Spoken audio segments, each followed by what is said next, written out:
नमस्कार दोस्तों और मित्रों, मैं आज आपको फिर एक छोटी टिप्स दूँगा, है ना? पहले मैं आपको देता हूँ फ़ोटो के। हम लोग घर में देखना अक्सर घर में डेकोरेशन के लिए 7 घोड़े की फ़ोटो लगाते हैं कि हाँ, हमारे घर में धन आएगा, लक्ष्मी आएगा, है ना? उत्तर दिशा में लगा दो। लेकिन हम ये नहीं जानते कि 7 घोड़े की फ़ोटो तो लगानी है, लेकिन बगैर लगाम की फ़ोटो लगाना अच्छा है या नहीं, ठीक है? क्योंकि 7 घोड़े आपने देखा होगा महाभारत में भी रहे हैं, श्री कृष्ण जी के पास, लेकिन उनमें लगाम थी। बगैर लगाम के घोड़े का मतलब है कि घोड़े से रिलेटेड क्या होता है, मन होता है ना? तो घोड़े अगर बगैर लगाम का है तो आपका मन भी बगैर लगाम का है। कभी इधर डोलेगा, कभी उधर डोलेगा। इसलिए कोशिश करें कि 7 घोड़े की फ़ोटो हो तो बगैर लगाम की फ़ोटो घोड़े की फ़ोटो ना हो, है ना? वो भी किस दिशा में लगानी, वो आपने सोचना है। और उसके बाद आप ये देखिए कि घर में जो फ़ोटो लगाते हैं, अगर राम की फ़ोटो लगाओ, तो उसके साथ रावण की फ़ोटो नहीं होनी चाहिए, है ना? अगर आपने किसी भी देवता की लगाइए, माता की लगाइए, तो उसे किसी को मारते हुए फ़ोटो ना हो, राक्षस को। इस तरीके की फ़ोटोएँ घर में ना लगाएँ, है ना?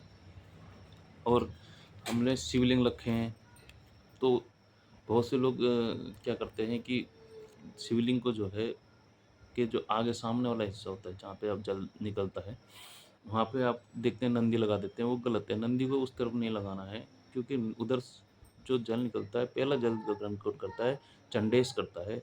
उसके बाद हम लोगों का भी नंबर तभी आता है जल ग्रहण करने का, क्योंकि पहला अधिकार चंडेस का होता है।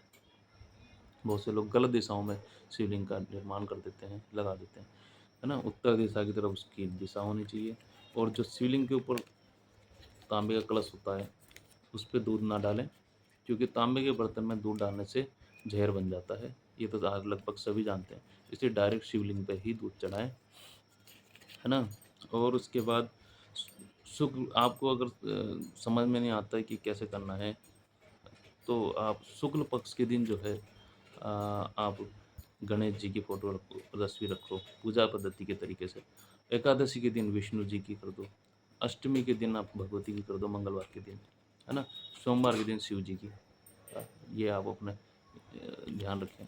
और सूर्य को जल चढ़ाते हैं, सूर्य देव को जल चढ़ाते हैं, या सूर्य देव की तरफ अगर आप गायत्री मंत्र करके पढ़ दो, तो वो अच्छा होता है। सूर्य देव की तरफ को पर्यायवाची शब्द उनके उच्चारण कर दो। हाँ, जैसे भानु देवताय नमस्कार, है ना? भानु, भास्कर, रवि, दिवाकर, ये 7 पर्यायवाची जो भी हैं, आप उनको करेंगे, तो वो आपके लिए लाभदायक होते हैं। और आज के टाइम में बहुत से लोग ये कहते हैं कि अरे नहीं, अब तो 21वीं शताब्दी है, 25वीं शताब्दी है, 20वीं शताब्दी है। लेकिन ऐसा नहीं है भाइयों, 21वीं शताब्दी में हमारी नाक यहीं थी, मुँह यहीं था, है ना? सारे अंग यहीं थे, आज भी वही है। और आज भी हम उस समय भी और आज भी हम माँ की जगह माँ स्थान माँ पे ही है, पत्नी का स्थान पत्नी को ही है, श्रीमती का स्थान, है ना? बहन का स्थान बहन को ही है। और हम आज भी हम वही व्यवहार उनके साथ करते हैं, क्योंकि आज 21वीं सदी हो चाहे कोई भी हो, आप वैसे ही हो जैसे पहले हमारे आदिकाल से पूर्वज थे। इसलिए जो है हमने थोड़ा बहुत पूर्वजों का ज्ञान अवश्य रखना है। आपने पहले हमारे पूर्वज क्या करते थे कि घर में मंदिर का स्थापना नहीं करते थे। अपने जैसे कुल देवी हो गया, कुल देवता हो गए, हाँ?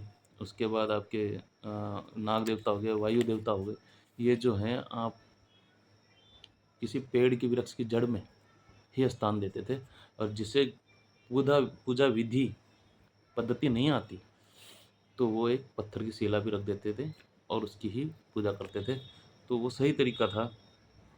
आज के टाइम में हम पूरी तरह से जानकारी सभी को नहीं है ना? और जो है बृहस्पतिवार के दिन आप कुल की धूप-धाप जाल जलाने से आपके कुल के खुश रहते हैं, है ना? और किसी का रुका श्राद्ध है वो कर दो, है ना? वो सब चीज़ें कर दो तो आपके जीवन मंगलमय होगा। और किसी भी प्रकार का आप लोगों को लगता है कि यार दिक्कत आ रही, कोई भी परेशानी आ रही, स्वस्थ ना हो रहे हों, लंबे समय से स्वस्थ ना हो, तो अपने कुल को हमेशा याद करें, कुल की पद्धति करें, से पूजा करें। आपके घर में बहुत अवश्य अवश्य फ़र्क पड़ेगा। आप कोशिश करके देखना, एक बार ट्राई करके देखना। पक्का ही आपको ट्राई करने में क्या बुराई है? अगर क्या पता आपको फ़ायदे हो, है ना? आपने बहुत कुछ किया होगा जीवन में, इतना भी करके देख लो, क्या पता फ़ायदे हो आपको।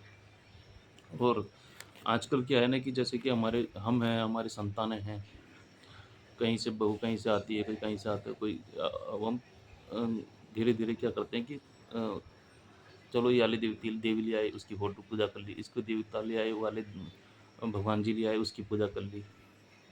इससे धीरे-धीरे क्या हो रहा है, हमारे कुल का जो वो है खत्म होता जा रहा है, कम होता जा रहा है। जो हमारे कुल का असलियत में जो कुल के देवी-देवता होते हैं, वो हमारे कुल पितृ के जो होते हैं, उनकी जो है वो खत्म होती जा रही है।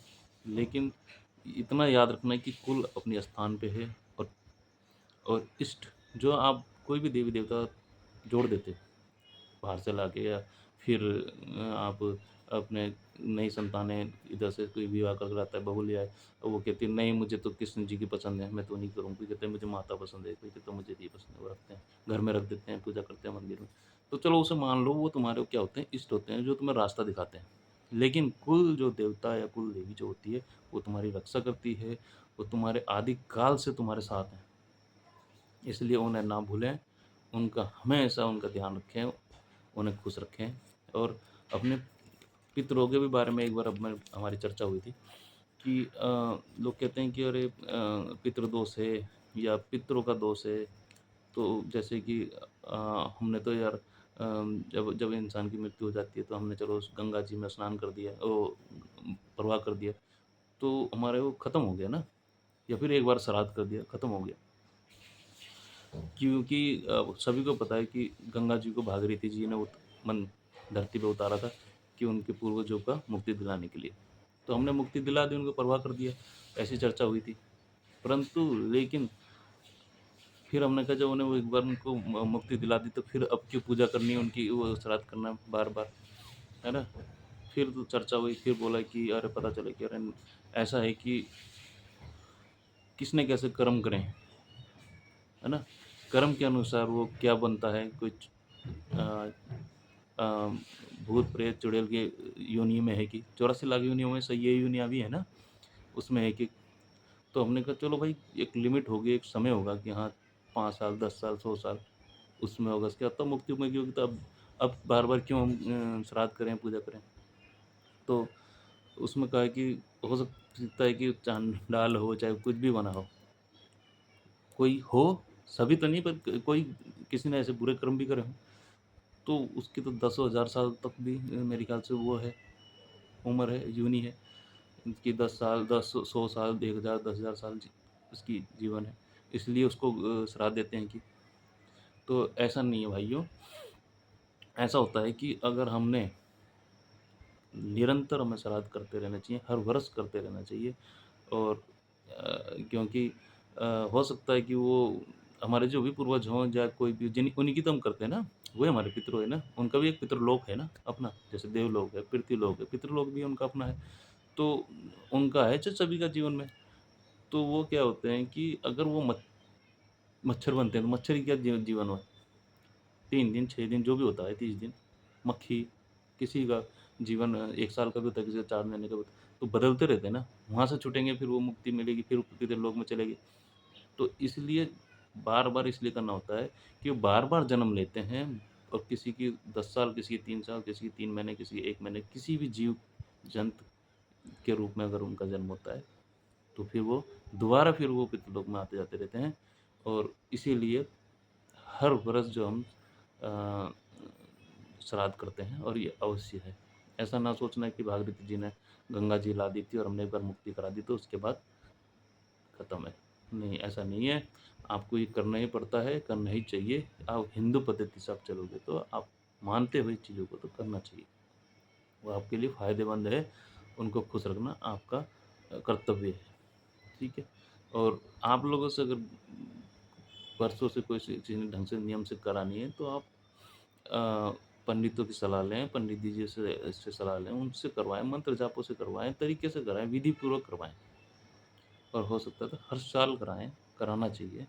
और कई लोग ये कहते हैं कि अरे अ, हमारे पूर्वज तो मीट मांस खाते थे और हम जो हैं उन्हें वही चढ़ाएँगे। कोई कहते हैं कि नहीं हम तो नहीं चढ़ाएँगे, हम तो इस समय हलवा, खीर वग़ैरह ही हम जो भी चढ़ाएँगे। तो देखो ये तो मैं सिद्ध नहीं कहता कि हाँ, बिल्कुल आपको यही चढ़ाना है। आपकी मन की जो इच्छा है, श्रद्धा है, यथाशक्ति है, उस हिसाब से आप उस कार्य को करें, लेकिन करें अवश्य, है ना? आपको फल अवश्य मिलेगा। इतना आज मेरा छोटा टिप्स था। धन्यवाद। जय श्री राम।